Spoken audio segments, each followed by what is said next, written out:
Assalamualaikum warahmatullahi wabarakatuh. Atas nama Reviriatul Hasanah, NIM 25096299020, izin mengumpulkan tugas mata kuliah usul fikih. Baik saja langsung ke pertemuan yang kedua mengenai usul fikih, ahkam, dan juga kalam. Definisi dan dasar hukum Islam. Usul fikih adalah ilmu tentang kaidah hukum Islam.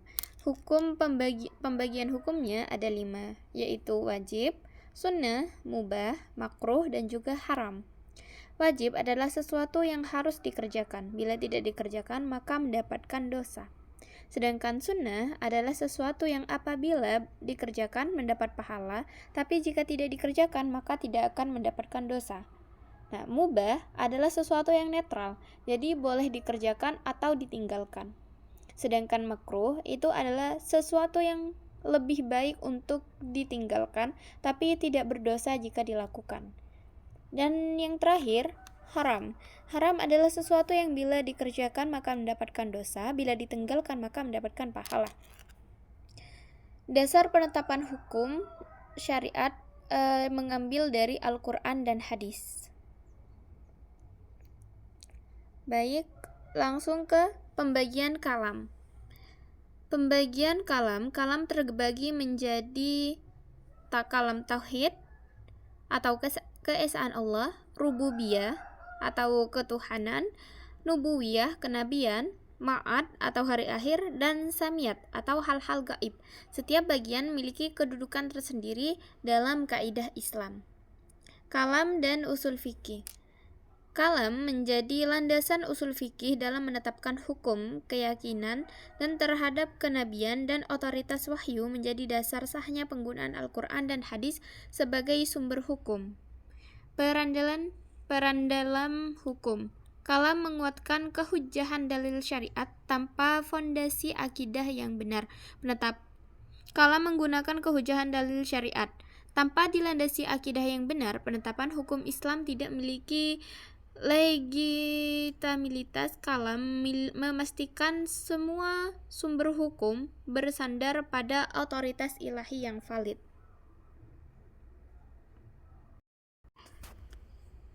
Baik, langsung ke pertemuan yang ketiga mengenai amar dan nahi. Definisi dari amar adalah perintah dan nahi adalah larangan. Dalalah hukum ada wajib, haram, sunnah, makruh berdasarkan amar dan nahi. Kaidah penetapan hukum dari dalil perintah dan larangan. Kaidah amar dan nahi, penetapan hukum dan penerapan dalam kasus fikih. Kaidah amar. Amar atau perintah menunjukkan kewajiban atau wujub secara default. Setiap perintah dalam nas hukum wajib dilandaskan kecuali pada qarinah yang mengalihkannya ke sunnah atau mubah. Nah, kaidah nahi. Nahi adalah larangan yang menunjukkan keharaman atau tahrim secara default. Setiap larangan dalam nas hukum wajib dijauhi kecuali ada dalil yang mengalihkannya ke makruh atau khilaf aula. Contoh penerapan hukumnya, contoh amar yaitu aqimus sholah, dirikanlah sholat. Wajib atau aqimus sholah, wajib sholat. Contoh nahi, la taqrabuz zina, janganlah kalian mendekati zina. Nah, itu bagian dari nahi. Amar itu sama dengan kewajiban. Amar kan perintah, jadi untuk kewajiban. Sedangkan nahi itu adalah larangan, berarti haram dilakukan. Seperti la taqrabuz zina, tadi itu mendekati zina, itu disebut dengan haram dan masuk ke kaidah nahi. Nah, kaidah ini menjadi pijakan utama dalam istinbat hukum fikih. Baik, langsung ke pertemuan keempat, yaitu tentang umum dan khusus. Definisi al-um dan bentuk lafadz umum. Lafadz al-am adalah lafadz yang mencakup seluruh satuan termasuk dalam maknanya tanpa pembatasan. Bentuk lafadz umum itu ada kullun, jami'un, man, ma, ai, dan sejenisnya. Contohnya, kullu nafsin dha'iqatul maut, setiap jiwa pasti merasakan kematian. Atau pentingnya memahami al-am dan penetapan hukum.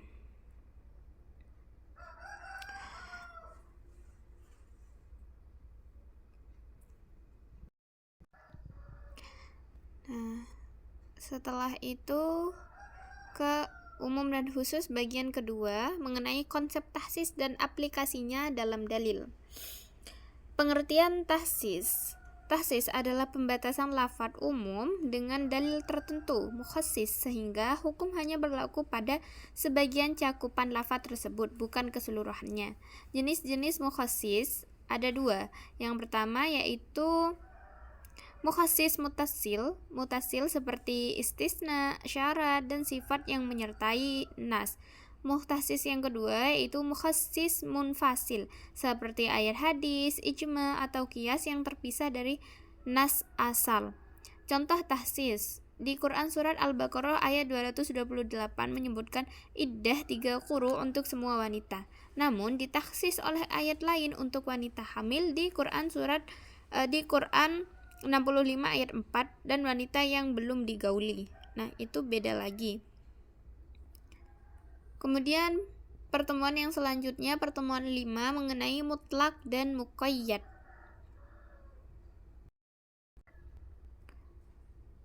Mutlak adalah lafadz yang menunjukkan hakikat tanpa batasan. Muqayyad adalah lafadz yang dibatasi oleh sifat atau syarat tertentu. Kaidahnya itu membawa yang mutlak kepada yang muqayyad, seperti itu. Terus penerapan kaidah dalam istinbat hukum Islam.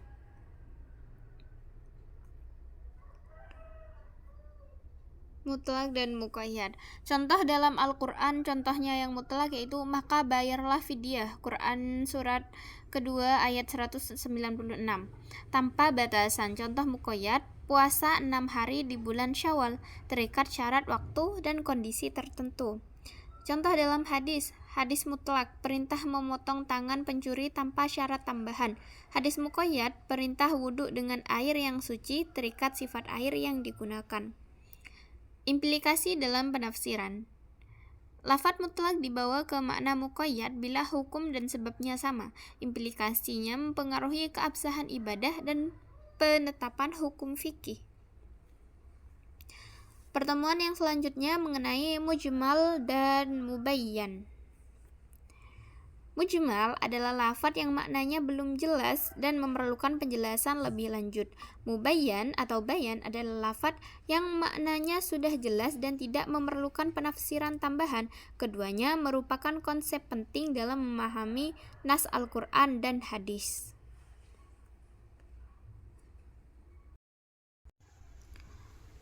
Mujmal dan mubayyan. Bentuk-bentuk mujmal dan mubayyan dalam dalil. Bentuk-bentuk bayan. Bayan ada bayan takrir, bayan taghyir, bayan tafsir, bayan darurah. Nah, bayan takdir adalah untuk memperkuat, bayan tafsir untuk menjelaskan, bayan taghyir untuk mengubah, dan bayan darurah. Setiap bentuk memiliki fungsi berbeda dalam menjelaskan nas yang mujmal. Cara menjelaskan mujmal. Mujmal dijelaskan melalui 1. Sunnah Nabi sebagai penjelas Al-Quran, ijma ulama, qiyas, dan konteks kalimat atau siyaqul kalam yang menunjukkan maksud lafadz. Contoh dalam dalil, contohnya lafadz sholatun. Sholat dalam Al-Quran bersifat mujmal, lalu dijelaskan oleh hadis Nabi, sholatlah sebagaimana kalian melihatku sholat. Ini adalah bayan tafsir yang paling jelas. Pertemuan selanjutnya yaitu mengenai zahir dan takwil. Zahir adalah makna lafadz yang jelas dan langsung dipahami dari teks. Takwil adalah pengalihan makna dari zahir ke makna lain yang lebih kuat. Syarat takwil adanya dalil yang menguatkan pengalihan makna.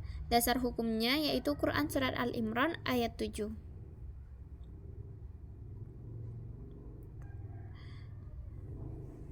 Zahir dan takwil yang bagian 2 yaitu proses perubahan makna dan dampaknya pada hukum. Mekanisme takwil. Takwil adalah perpindahan makna lafaz dari makna zahir ke makna yang lebih dalam berdasarkan dalil yang kuat. Mekanismenya mensyaratkan adanya qarinah atau indikator yang valid dan tidak bertentangan dengan nas qat'i. Syarat keabsahan takwil. Takwil hanya sah apabila satu, makna zahir tidak mungkin diterapkan. Yang kedua, terdapat dalil pendukung yang sahih. Yang ketiga, takwil tanpa syarat ini Yang ketiga, tidak bertentangan dengan ijma ulama. Takwil tanpa syarat ini dianggap tahrif atau penyimpangan. Dampak pada hukum. Penerapan takwil dapat mengubah status hukum suatu perbuatan. Misalnya dari wajib menjadi sunnah atau dari haram menjadi makruh. Nah, oleh karena itu, takwil hanya boleh dilakukan oleh ulama yang memiliki kompetensi ijtihad yang mumpuni. Baik, pertemuan selanjutnya yaitu mengenai nasa dan mansu. Definisi nasa dan syarat sahnya. Nasa adalah penghapusan hukum syara' yang telah ditetapkan sebelumnya dengan dalil syara' yang datang. Kemudian, syarat sah nasa, hubungan yang dinasa bersifat syar'i, dalil nasa lebih kuat atau setara dan terdapat pertentangan nyata antara keduanya. Nasa hanya berlaku pada hukum-hukum amaliyah, bukan pada hukum akidah. Nah, jadi yang bisa dinasa itu hanya hukum amaliyah saja, bukan hukum. Tapi kalau hukum akidah seperti ketuhanan itu tidak boleh. Selanjutnya mengenai hikmah nasa. Hikmah nasa yaitu merupakan bukti fleksibilitas syariat Islam yang diturunkan secara bertahap. Hikmahnya memudahkan umat menyesuaikan hukum dengan kesiapan manusia dan menyempurnakan syariat secara gradual. Contoh dalam Al-Quran, contoh nasa, hukum arah kiblat dari Masjidil Aqsa ke Masjidil Haram. Juga ada pengharaman khamar yang ditetapkan secara bertahap melalui beberapa ayat Al-Quran. Contohnya yang dalam hadis Nabi SAW, larangan ziarah kubur yang kemudian dinasa menjadi dibolehkan, bahkan dianjurkan. Nah, ini menunjukkan nasa berfungsi menyempurnakan hukum sesuai kemaslahatan umat. Pertemuan selanjutnya mengenai ta'arud dan tarjih. Definisi ta'arud. Ta'arud merupakan pertentangan antara dua dalil yang tampak saling bertolak belakang. Nah, terjadi ketika dua nasa memiliki implikasi hukum yang berlawanan. Kemudian dampak ta'arud yaitu menyulitkan penetapan hukum secara langsung. Diperlukan metode tarjih untuk menyelesaikan konflik dalil.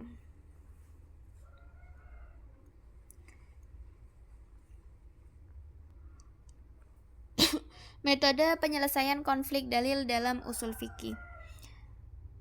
Dalam usul fikih ada 3 cara penyelesaian apabila ada konflik dalil. Yang pertama menggunakan jam atau penggabungan. Nah, metode menggabungkan dua dalil yang tampak bertentangan agar keduanya dapat diamalkan secara bersamaan. Dilakukan jika memungkinkan tanpa meninggalkan salah satu dalil. Jika memang tidak bisa menggunakan penggabungan, maka menggunakan penarjihan, penimbangan. Nah, metode memilih dalil yang lebih kuat di antara dua dalil yang bertentangan berdasarkan kriteria kekuatan sanad, matan, dan konteks hukum yang relevan. Jika memang tidak bisa juga menggunakan penggabungan tidak bisa, menggunakan tarjih tidak bisa, maka cara terakhir adalah menggunakan nasa atau penghapusan. Nah, nasa merupakan metode menentukan bahwa salah satu dalil telah menghapus hukum dalil lainnya. Diterapkan jika diketahui urutan waktu turunnya dalil tersebut. Pertemuan yang 10 mengenai ijma. Definisi ijma dan kekuatan kehujahannya. Ijma adalah kesepakatan para mujtahid umat Islam setelah wafatnya Nabi SAW atas suatu hukum syar'i. Ijma merupakan salah satu sumber hukum Islam yang kuat setelah Al-Quran dan hadis. Kekuatan kehujahan ijma bersifat qat'i jika memenuhi syarat-syaratnya. Jenis-jenis ijma, klasifikasi ijma dan peranannya dalam penetapan hukum fikih. Ijma ada 3, yaitu ijma sahabat, ijma tabi'in, dan ijma ulama. Ijma' sahabat adalah kesepakatan para sahabat Nabi SAW setelah wafatnya beliau, merupakan ijma' dengan kekuatan kehujahan tertinggi dan menjadi rujukan utama dalam hukum Islam. Yang kedua ada ijma' tabi'in. Ijma' tabi'in merupakan kesepakatan generasi tabi'in, penerus sahabat dalam suatu permasalahan hukum, memiliki kekuatan kehujahan yang kuat dan menjadi landasan ijtihad berikutnya. Nah, yang terakhir ada ijma' ulama. Ijma' ulama merupakan kesepakatan para ulama mujtahid dalam suatu masa tertentu, berperan penting dalam pengembangan fikih kontemporer dan penyelesaian masalah hukum baru.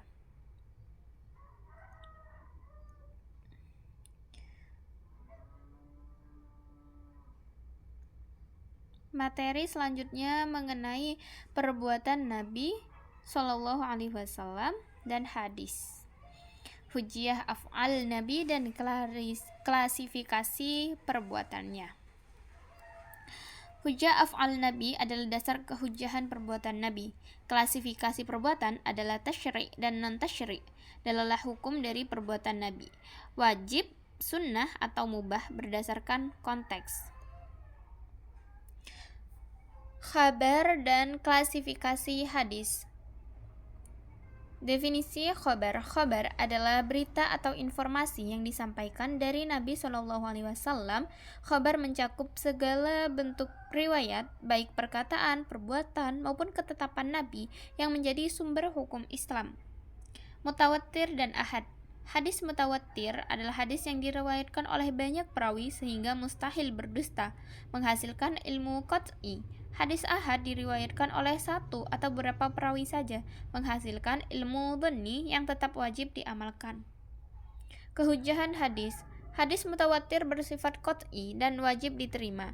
Hadis ahad yang sahih wajib diamalkan sebagai hujjah dalam penetapan hukum fikih selama memenuhi syarat kesahihan sanad dan matan. Pertemuan ke-12 mengenai qiyas, definisi dan rukun-rukun qiyas.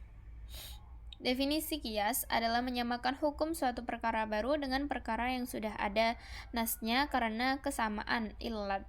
Rukun qiyas ada 5. Yang pertama itu asal atau pokok, far'un cabang, hukum asal, dan illat. Ada 4. Nah, qiyas sebagai metode ijtihad utama dalam penetapan hukum Islam. Kehujahan qiyas. Dasar kehujahan qiyas. Qiyas diakui sebagai sumber hukum Islam keempat setelah Al-Quran, hadis, dan ijma'. Kehujahannya didukung oleh dalil naqli dan aqli serta disepakati jumhur ulama usul fikih. Qiyas dalam fikih kontemporer. Qiyas berperan vital dalam menjawab persoalan hukum modern yang tidak secara eksplisit diatur dalam nas. Ulama kontemporer menggunakannya untuk fatwa ekonomi, syariah, teknologi, dan bioetika Islam. Contoh penerapan modernnya. Contohnya, hukum asuransi syariah dikiaskan dengan akad tabarru, transaksi digital dikiaskan dengan jual beli klasik, dan vaksinasi dikiaskan dengan prinsip darul mafasid atau menolak kerusakan.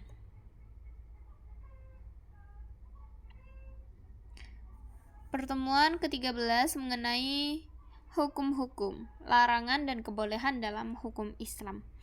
Larangan atau tahrim adalah segala perbuatan yang diharamkan berdasarkan dalil syar'i.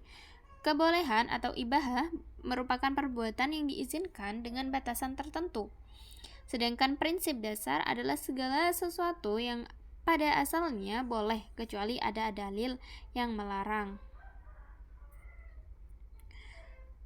Kemudian tertib dalil, prinsip utama dan hierarki dalam hukum Islam. Prinsip tertib dalil. Tertib dalil adalah urutan penggunaan sumber hukum.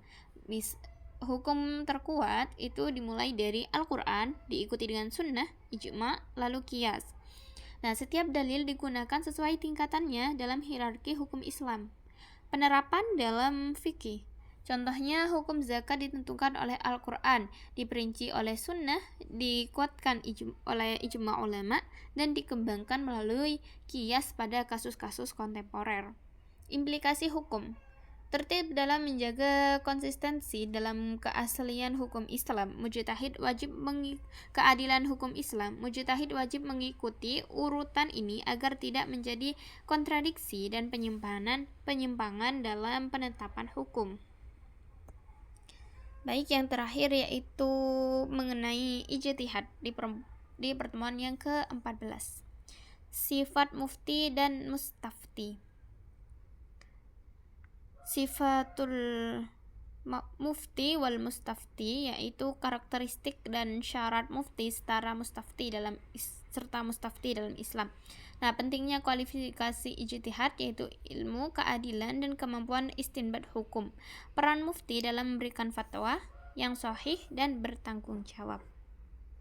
Terima kasih, itu saja yang bisa saya sampaikan. Kurang lebihnya mohon maaf. Dan wassalamualaikum warahmatullahi wabarakatuh.